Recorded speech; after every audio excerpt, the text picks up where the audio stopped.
Histoire d'en dire plus.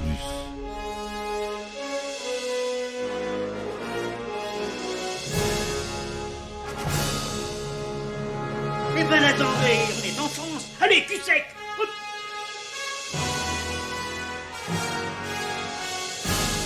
Personne ne veut le croire et pourtant c'est vrai, ils existent, ils sont là, Tarnatata.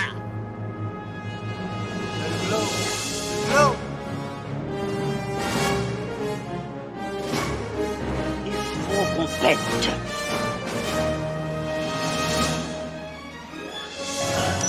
Voyons, circuit branché, correcteur temporel temporisé.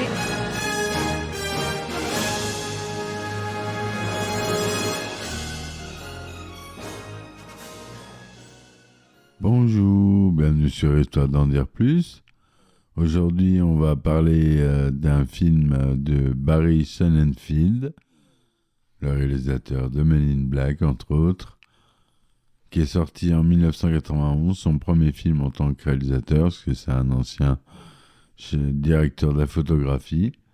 C'est Monsieur Barry Sonnenfeld, donc. Et c'est la famille Adams qu'on va aborder aujourd'hui comme film sorti en 91. Allez, c'est parti mon kiki. Donc c'est un classique cinématographique pour les amateurs du bizarre et du macabre. Alors pour vous parler de cette production avec une touche d'humour, La famille Adams de 91, réalisée par Barry Sonnenfeld, est une adaptation cinématographique de la célèbre série télévisée des années 60. La famille Adams, c'est une famille pas comme les autres. Ils ont une passion pour l'étrange, le morbide et le macabre, ce qui en fait une famille, disons, spéciale. La distribution était absolument terrifiante. Raoul Julia incarnait le mystérieux Gomez Adams et Angelica Houston était parfaite dans le rôle sombre de Morticia. Leur chimie était presque aussi mortelle que leur amour l'un pour l'autre.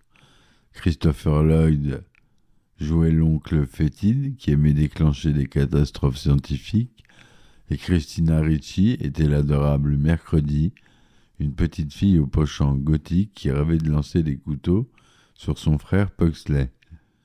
Le film raconte l'histoire de la famille Adams qui se retrouve confrontée à un escroc qui prétend être l'oncle perdu depuis longtemps, Fester. Bien sûr, l'intrigue est une toile d'araignée compliquée de mystères et de rires sinistres. Les décors étaient somptueusement macabres et la musique de Mark Shaiman ajoutait une atmosphère sinistre à l'ensemble. On peut dire que le film était une véritable célébration de l'atmosphère film du bizarre. La famille Adams de 91 a fait sourire les amateurs du côté obscur de la vie et est devenu un film culte pour ceux qui apprécient l'humour noir et l'étrangeté.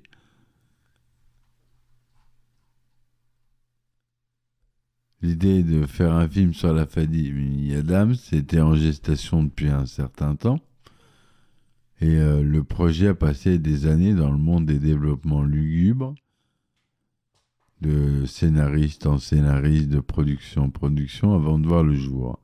Comme si on avait attendu que les étoiles s'alignent parfaitement pour cette comédie macabre. Le casting de ce film a été un jeu de rôle à part entière. Le réalisateur Barry Sonnenfeld avait déjà travaillé comme directeur de photographie sur des films comme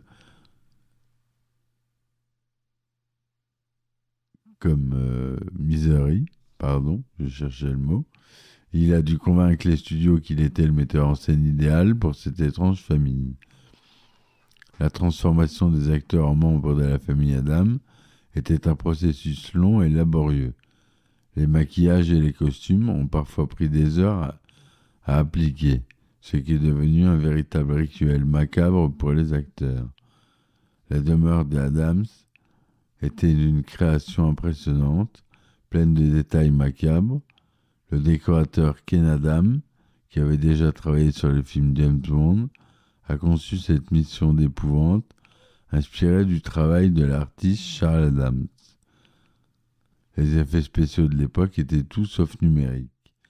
Les cheveux en flammes du cousin machin, la main coupée, la chose, et bien d'autres éléments ont nécessité des techniques de maquillage et d'effets pratiques, donc des SFX, au contraire des VFX, qui sont des effets visuels, pour donner vie à ces créatures bizarres.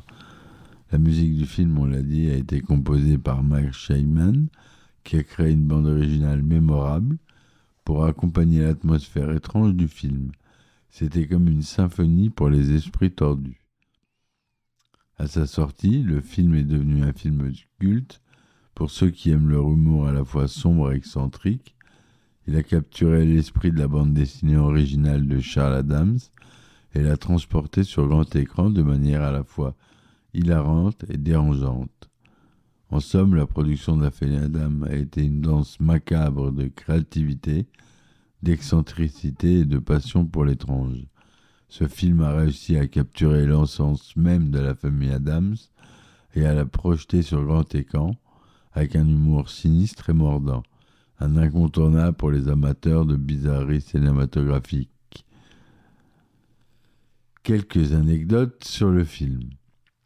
Raúl Juliá et Angelica Houston, qui jouaient respectivement Gomez et Morticia Addams, avaient une telle alchimie à l'écran que les membres de l'équipe de tournage les surnommaient Gomez et donc on disait Morticia.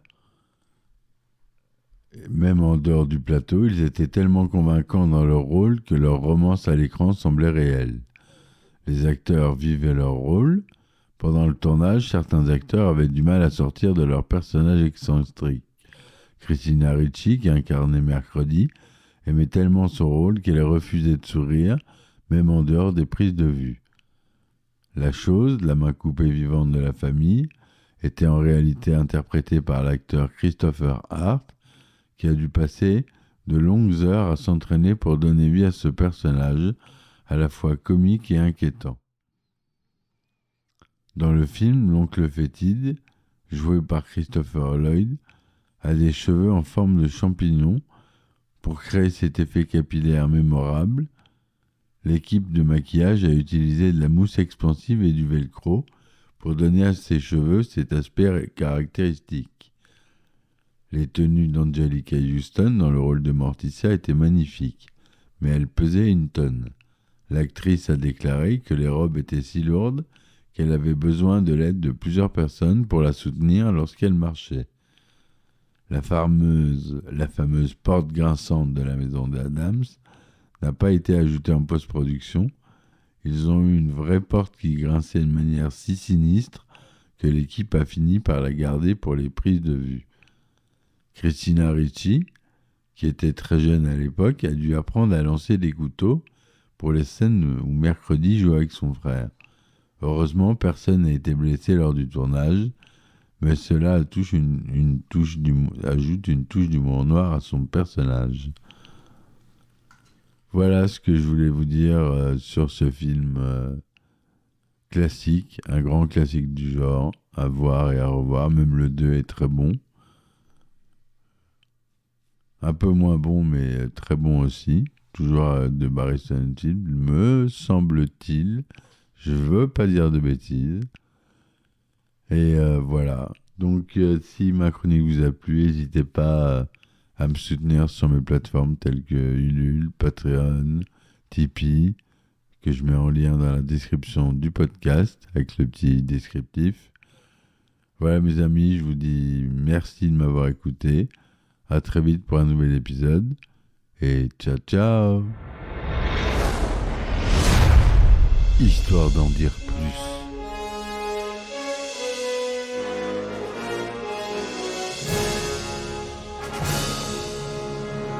Eh ben attendez, on est en France. Allez, cul sec. Hop.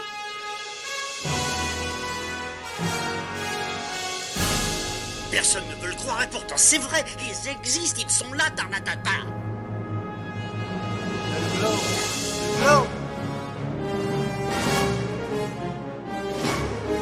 Il faut qu'on pète.